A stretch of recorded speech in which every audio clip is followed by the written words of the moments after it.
गुरुभ्यो नमः। हरि ओम। पूर्णमदः पूर्णमिदं पूर्णात् पूर्णमुदच्यते पूर्णस्य पूर्णमादाय पूर्णमेवावशिष्यते। ओम शांति शांति शांति। गुरु जी का प्रवचन आज 12 तारीख है, 12 मार्च। तो कल ममैवांशो जीवलोके उस श्लोक में ये बात कह रहे थे कि पानी में भी प्राण होता है। जैसे सादा पानी हम लोग लेते हैं, उसमें तो ज़रूर 2-3 दिन में उसको फेंकना पड़ता है, 1 दिन 2 दिन के बाद। लेकिन गंगा जी से पानी लाते हैं, वो बरसों तक रखते हैं, पानी कुछ नहीं होता कि आत्मा का प्रकाश तो उसमें हमेशा रहेगा। इसलिए पानी कभी भी पी सकते हैं। जब गंगा जल हम लाते हैं हरिद्वार से, ऋषिकेश से, काशी से, उसके प्राण भी उसमें उसके साथ आते हैं। आज विज्ञान के युग में साइंटिस्टों ने, बड़े बड़े वैज्ञानिकों ने गंगा जल का परीक्षण किया है। इसमें विशेषता क्या है, तो ये देखने के लिए कि किस कारण से ये पानी खराब नहीं होता। तो सभी ने अनुभव किया कि गंगा जल घर में लाओ तो 25-50 वर्ष के बाद भी उसमें कोई फ़र्क नहीं पड़ता। जब देखो तब वो फ्रेश रहता है। तो ये पुरोहित का कथा चल रहा था। पुरोहित जो है वो सेठ और पुरोहित, उसका लड़का का कथा चल रहा था।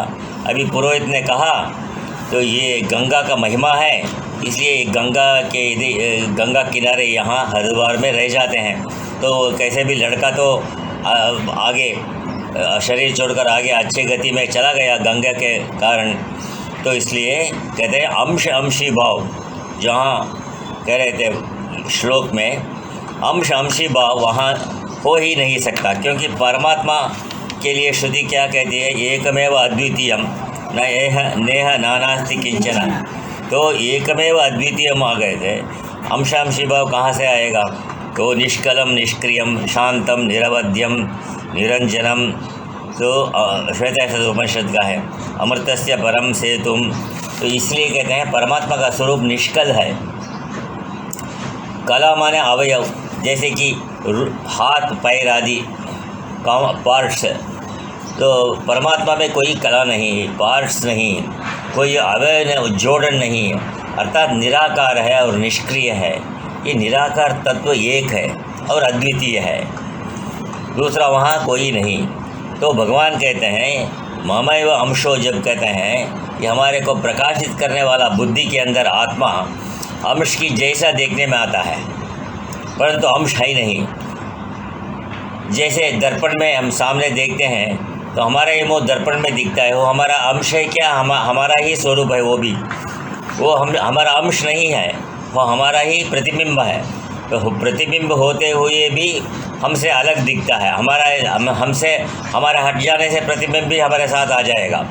प्रतिबिंब दर्पण में नहीं रहेगा, हम इस तरफ आ जाने से। इसका मतलब क्या है? वो हमसे अलग नहीं। हाँ, जब तक हम सामने खड़े रहते हैं तब तक हमसे अलग दिखता है, बस दर्पण में। तो इसलिए भगवान ने अर्जुन से कहा, एक गुड़ाकेशा, मैं आत्मस्वरूप हूँ। तो अब भगवान कृष्ण का ध्यान करने कहाँ जाओगे? अपने हृदय में ही जाना पड़ेगा। तो भगवान कहते हैं इंद्रियाणाम मनश्चास्मि, इंद्रियों में मन हो। मनश्रेष्ठानि इंद्रियाणि, 6वां इंद्रिया है, 5 ज्ञानेंद्रियाँ और मन 6वां इंद्रिया है। तो इंद्रिय में मैं ही मन हूँ। तो प्रकृतिस्थानि कर्षति, जब तक स्वरूप का ज्ञान नहीं होगा तब तक तो जाना तो पड़ेगा। कहाँ? जन्मांतर में।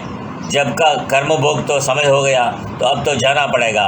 तो इसलिए सामान लेकर जाने के लिए, सामान क्या क्या है? 5 ज्ञानेंद्रिया, कर्मेंद्रिया, पंचप्राण, मन, बुद्धि, ये 17 तत्वों का सूक्ष्म शरीर, यही तुम्हारा ले जाने के लिए लगेज है अगले गति के लिए। जो ये जीव सब साथ में लेकर कहाँ से जाए, कहाँ? जहाँ मन ले जाएगा। इसलिए मन से अच्छा चिंतन करो। यथा संकल्पितम लोकम नयति, जैसा उसके संकल्प में आएगा वहाँ जिस योनि में जाना होगा वो योनि सामने दिखती है। मनुष्य योनि में जाना होगा तो मनुष्य दिखेगा अंत में, और पशु पक्षी के शरीर में जाना होगा तो वो सामने दिखेगा, पर ये दूसरे किसी को नहीं दिखेगा। उसको ही दिखेगा जो मरणासन है। जैसे स्वप्न दूसरे को नहीं दिखता है, जो स्वप्न देख रहा है उसी को दिखता है। इसलिए बुद्धिमान मनुष्य ध्यान करे तो अच्छा करे। भगवान की मूर्ति या चित्र रखकर अपने हम ध्यान करते हैं, इसका ये एक विज्ञान है। हमारा ध्यान सुंदर बने और ज्ञान जान लो, ज्ञान तो अच्छा हो। जैसे कि सत्संग में जाते हैं अपने ज्ञान को शुद्ध करने के लिए, तो आत्मा परमात्मा का हमारा ज्ञान है, उसमें थोड़ा चमक आ जाए, ज्ञान ठीक है तो जन्म मरण खत्म हो जाएगा। जब ज्ञान और ध्यान दोनों शुद्ध हैं तो कर्म भी शुद्ध हो जाएगा। इसलिए भगवान आत्मा के स्वरूप का वर्णन करते हुए कहते हैं, आत्मा सनातन है, सदा है, सत्य स्वरूप है। कहते हैं सत्य प्रतिष्ठित है, सदाश्रय है, सबका आश्रय है और हमेशा जीव जितना जीव जन्म लेता है वो साथ में ही रहता है, जीव के साथ में। तो जीव कहलाता है वो मेरा ही अंश है, ऐसा कहलाता है, माने स्वरूप है। स्वरूप समझने से ठीक बैठेगा, मेरा ही स्वरूप है। तो अंशी भाव नहीं, लेकिन माया की उपाधि से अंशी भाव आएगा। माया का उपाधि से ईश्वर अंशी और जीव अंशी हो गया, ये उपाधि के कारण। जीव ब्रह्म लक्षण से एक हैं। एक ही लक्षण होने से जीव और ब्रह्म एक ही तत्व के दो भाव हैं। एक ही तत्व के दो भाव हैं, ईश्वर भाव और जीव भाव, दोनों ब्रह्म भाव में माने अपने में ही दिख रहा है। तो इसलिए कहते हैं माया उपाधि स्वीकार न करने से भगवान का साकार मानना होगा और अंश के नाश को भी मानना होगा। इसलिए जो ब्रह्म है वही जीव है। ब्रह्मो जीवैव नापरा। किसी भी वस्तु का ज्ञान स्वरूप, लक्षण और प्रमाण, इन तीनों के द्वारा ही ज्ञान स्पष्ट होता है।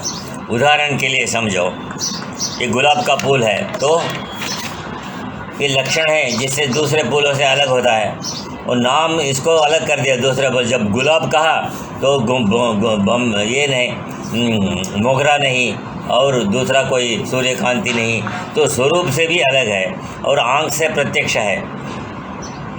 तो आत्मा का निज स्वरूप क्या है?